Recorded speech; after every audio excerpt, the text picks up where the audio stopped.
Net Voodoo is asking, hi Jill, what are soy curls and where do you buy them? I see you use them in your recipes a lot. Okay, everybody together. Soy curls are whole soybeans that have been cooked and then dehydrated, and they're dehydrated so that we can freeze them, put them up in the freezer, and then when we need them, we can rehydrate them and use them in recipes that would call for, like our favorite recipes that would call for meat.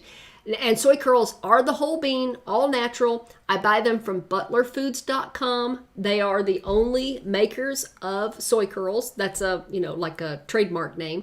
And they assure us on their website, when you go to their website, butlerfoods.com, you can read about soy curls. They will share with you as much as they want to share how it's made. Their procedure for turning the bean into a soy curl is something that they're trying to patent, so they don't want to give it away until their patent actually becomes a patent.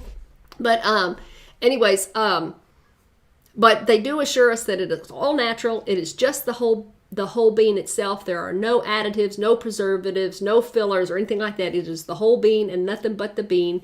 And when we use it, it has the texture of roast if you were putting it in a recipe that had like shredded meat. It has the texture of chicken, like a shredded chicken breast. So any recipe that you would want to have shredded chicken, chicken breast in it or something like that, it's perfect for those things. I don't recommend eating soy curls every day. They are high in fat. If you're watching your fat content, then I think it's like 4 grams of fat per half a cup of soy curls.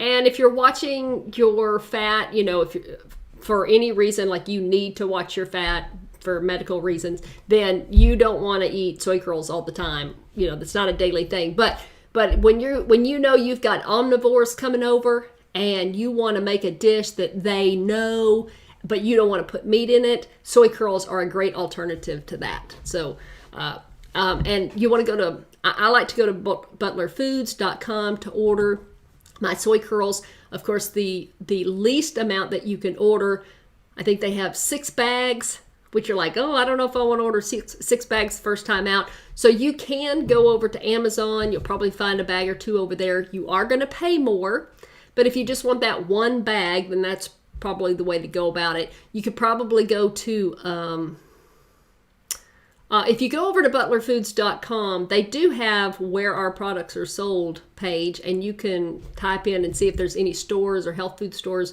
around you that are selling soy curls first before ordering on Amazon. And then, of course, like everybody else, most people try the soy curls and they love them, and then they go over to Butler Foods and they buy that first. Then they go ahead and they buy those 6 bags. And once you get them home, you just throw them in the freezer. They're best kept in the freezer. Even if they come in the bag, they do have oil in them, not oil that's been put in them, but the natural fats in the soybean can go rancid. And it's after a long period of time. So it is best that you keep them in the refrigerator or in the freezer. So I keep mine in the freezer. So there we go. Sandra's asking, isn't soy not very good for women? Soy is great. Natural soy is absolutely fine for men and women and boys in puberty. There's nothing wrong with natural foods. Where we get into trouble with soy, anybody, not just one sex or another, where it's not a benefit to us is when we start getting into highly processed foods, okay? And soy just happens to be one of those magic foods that can be turned into different things. The soybean itself. I love how we cut the bean part off and we just call it soy, and it makes it sound like something it already sounds like something that's processed, but it's not soy, it's soybean. And it's a bean, it's a plant, it's a seed, just like a pinto bean or a canary bean. It is a bean that food manufacturers have figured out how to manipulate and turn into other things. soybeans can be processed and turned into many different things, food additives and fillers, and those things go into highly processed foods. And when they are highly processed and put into highly processed foods along with the other processed ingredients, then we start introducing something to our body that is not beneficial. But that's no surprise, is it? But we don't get that information when the topic of soy comes up. Anybody who says, oh, soy's not good for you, only has half of the information. They're thinking about the process side and not thinking about the whole soybean itself. And whole soybeans are fine. David Drucker's asking, do I have any recipe videos on making seitan? No.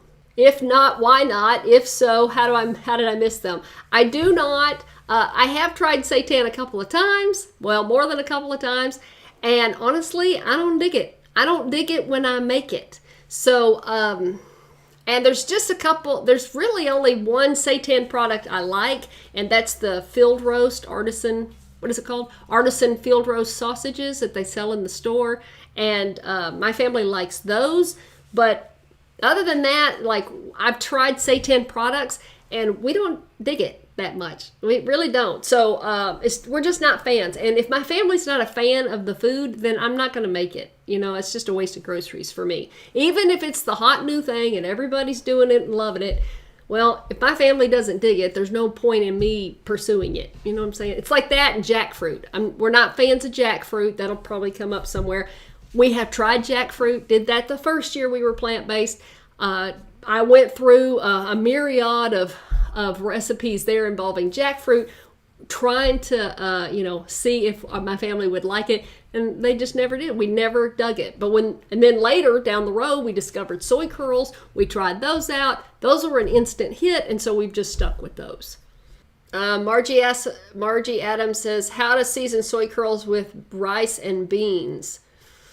I would, if I wanted to add some spicy soy curls. Are the rice and beans already cooked up? Like you're doing something for leftovers, or you want to do a pot of rice and beans with soy curls in them?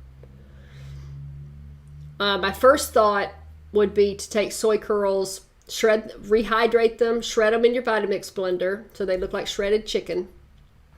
Then I'd throw them in the pan. I'd throw them in a skillet with a chopped up onion and a minced garlic.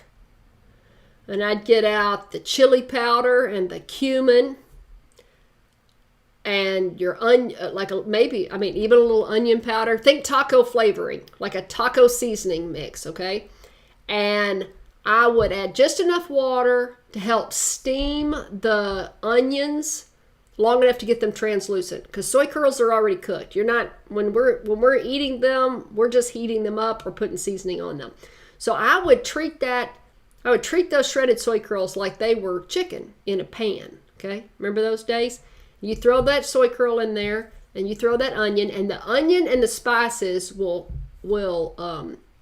flavor the soy curls, and then I would just cook it long enough in the skillet to get the onion translucent, and then I'd move it off, and I would not add it. I mean, you could add it directly to your beans and rice, but I think what's more interesting in flavor is leaving it off as a side, and then you take your beans and rice, and if you want to eat them in a bowl, then put the seasoned soy curls on top so that the seasonings on the soy curls stay with the soy curls, and then you can enjoy it as you eat it that way.